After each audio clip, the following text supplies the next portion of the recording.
It all started with a knock at the door, a petty HOA complaint, and a Karen who thought she ruled the neighborhood. But when she called the cops on my wife for ignoring her, she had no idea she was messing with the town's police chief. Buckle up for a wild ride of drama, power trips, and sweet, sweet justice. If you love juicy HOA drama and epic Karen takedowns, smash that like button, hit subscribe, and ring the bell so you don't miss a single story. Let's dive into this neighborhood showdown. The sun hung low over Willow Creek, a picturesque suburban enclave where manicured lawns and pristine picket fences masked a simmering cauldron of petty grievances. At the heart of this community was the Willow Creek Homeowners Association, a self-proclaimed guardian of property values, led by its unofficial queen, Deborah Hensley. Deborah, a woman in her late 50s, with a perpetually pinched expression and a clipboard that might as well have been surgically attached to her hand, thrived on control. Her days were spent patrolling the cul-de-sacs, her eagle eyes scanning for infractions. A mailbox slightly askew, a hedge an inch too tall, or, heaven forbid, a car parked a fraction too close to a curb. To Deborah, these were not mere oversights. They were personal affronts, challenges to her authority that demanded immediate correction. Enter the Thompsons, a new couple in Willow Creek. James Thompson, a high school history teacher with a penchant for gardening, and his wife Lauren had moved into their modest two-story home on Maple Drive just 3 months prior. The couple was quiet, unassuming, and kept their property immaculate, a fact that should have kept them off Deborah's radar. But Deborah didn't need a reason to target someone. She needed a victim. Lauren, in particular, caught Deborah's attention. There was something about her calm demeanor, her refusal to engage in neighborhood gossip, that grated on Deborah's nerves. Lauren wasn't rude, but she didn't bow to Deborah's self-appointed authority either. She'd nod politely during HOA meetings, then go about her day, ignoring the endless stream of notices Deborah slipped under her door about approved paint colors or proper lawn ornament placement. One crisp autumn morning, Deborah's patience, or lack thereof, reached its breaking point. She'd noticed a small decorative windmill in the Thompsons' front yard, a charming addition James had installed to complement his rose garden. To Deborah, it was a violation of HOA Regulation 14.3, which vaguely prohibited non-approved lawn fixtures. Armed with her clipboard and a freshly printed citation, she marched to the Thompsons' door. The knock was sharp, insistent, the kind that demanded immediate attention. Lauren, inside, preparing for her day, heard the knock but didn't answer. She was used to Deborah's unannounced visits by now, and had no interest in another lecture about grass height or mailbox alignment. Besides, she had more pressing matters to attend to. She was due at work in an hour. Deborah, however, was not accustomed to being ignored. Her knocks grew louder, more aggressive, until they echoed through the quiet street. Neighbors peeked through curtains, sensing the brewing storm. When no one answered, Deborah's face flushed crimson. She scribbled a scathing note on the citation, accusing the Thompsons of willful disregard for community standards, and slid it under the door. But that wasn't enough. The audacity of being ignored by someone she considered beneath her authority was intolerable.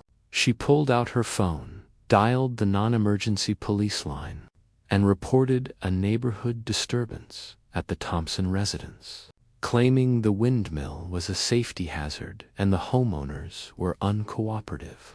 As she hung up, A smug smile curled her lips. She'd show them who ran Willow Creek.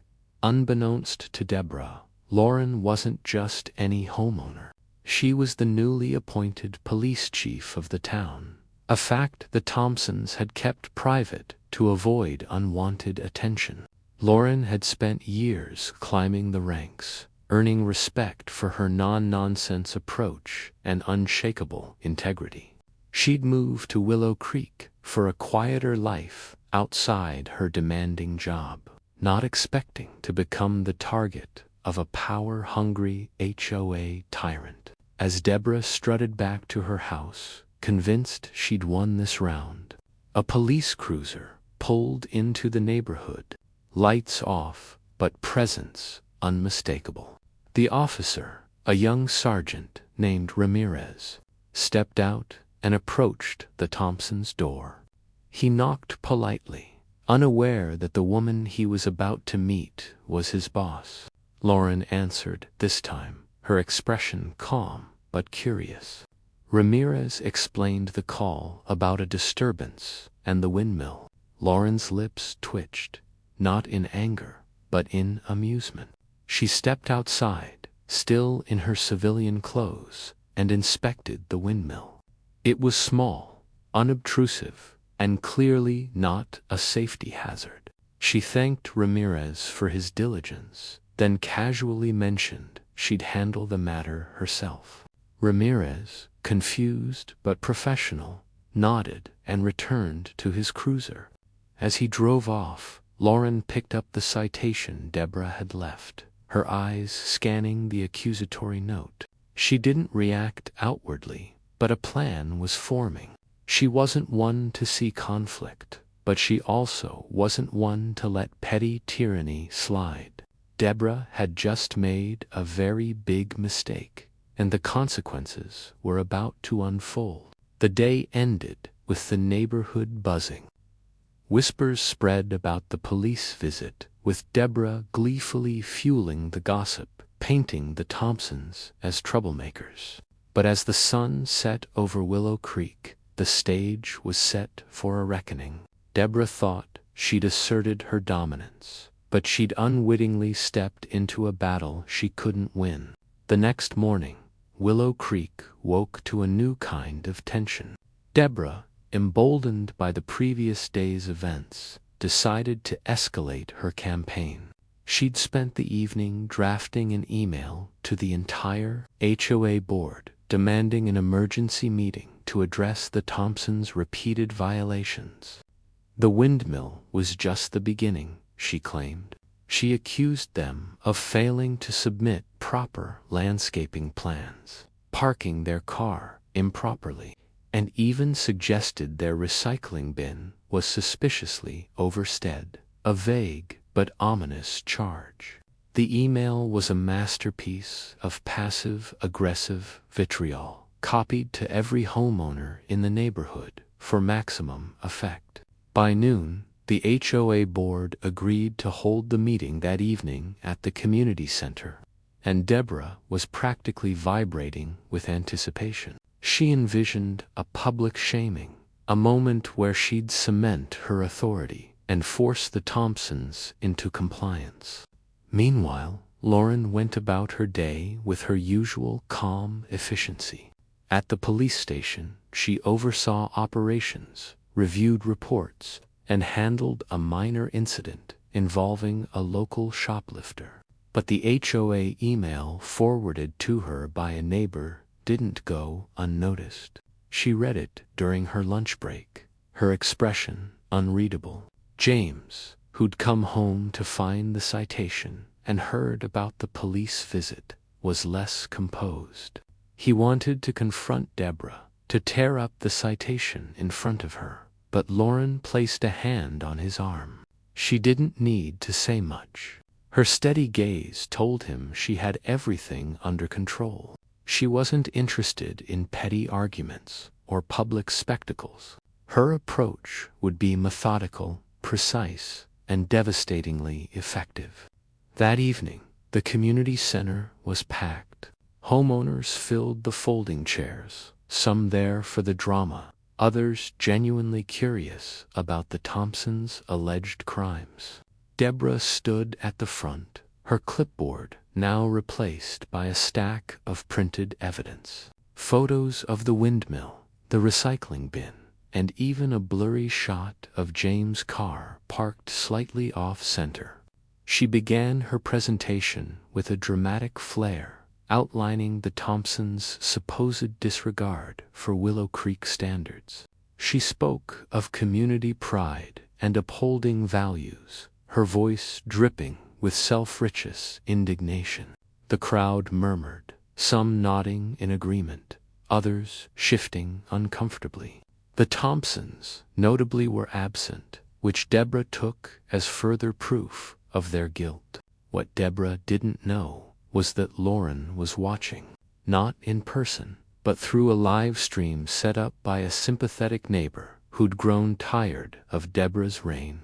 Lauren sat at home, her laptop open, observing every word, every gesture. She noted the faces in the crowd, the ones who supported Deborah and the ones who looked skeptical. She wasn't angry, she was calculating. Years of police work had taught her to read situations, to understand power dynamics, and to strike when the moment was right. Deborah's performance was laying the groundwork for her own downfall, and Lauren was content to let her dig deeper. As the meeting ended, Deborah announced her next step, a formal complaint to the city, requesting an official inspection of the Thompsons' property. She was certain this would force them to remove the windmill and bow to her authority. The crowd dispersed, some whispering about Deborah's overreach, others convinced she was protecting the neighborhood. Back at home, Lauren closed her laptop and turned to James. She didn't need to explain her plan. He trusted her implicitly. The pieces were falling into place, and Deborah's empire was about to crack. The following week, Willow Creek was a powder keg. Deborah's complaint to the city had triggered an inspection, and a city official was scheduled to visit the Thompsons' property.